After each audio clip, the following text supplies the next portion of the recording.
আৰু সেইফালে ভণ্টিহঁতে দোকান গৈছিলে মানে মায়ে মাছ কিনি দি থৈছোঁ ল'বলৈ আহ বুলি ফোন কৰিছিলে সেইকাৰণে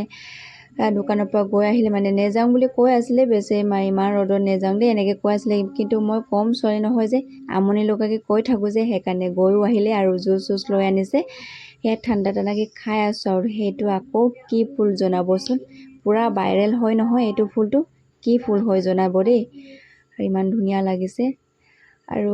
সেইফালে নাতিয়েকৰ কাৰণে মেৰিগ'ল্ড বিস্কুটো দি পঠাইছে বেটিয়ে মানে বেলেগ বিস্কুট নেখায় মানে খাবলৈ নিদিওঁ আৰু সেয়া মাছটো হয় সৰু সৰু মাছ বুলি কৈ আছিলে কিন্তু ডাঙৰ ডাঙৰ দি পঠাইছে কিনি আৰু ইয়াৰ লগত মই বনাম মানে জংঘল শাক এতিয়া ছিঙিব যাম ইমান ৰ'দত ছাতি তাতি লৈ ঘৰৰ পিছফালে পৰিৱেশটো দেখুৱাই দিছোঁ দেই ইমান ধুনীয়া কেনে হৈছে জনাব দেই সেইফালে সেই ৰাস্তাটো থাকিলে ইমান দূৰ হয় আমাৰ ইয়াৰ পৰা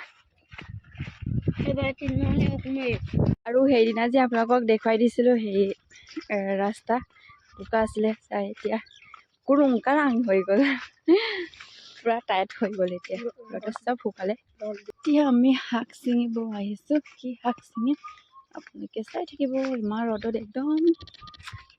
মানে ভাজি খাব মন নাই সেইকাৰণে বইল খাব লাগে ন ইমান এনেকুৱা ৰ'দত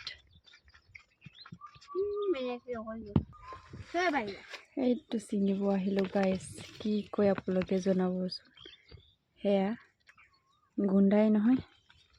পূৰা পাদাৰ নিচিনাকৈ গোন্ধাই কি কয় সেইটো ছিঙিব আহিলোঁ পেট বিষালে মানে সেইটো খালে মানে পেট ঠাণ্ডা হয় সেইকাৰণে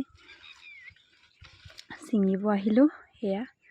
আৰু ছিঙিব আহিলোঁ সেয়া নাই সেইদিনাই মই ছিঙিছিলোঁ মানে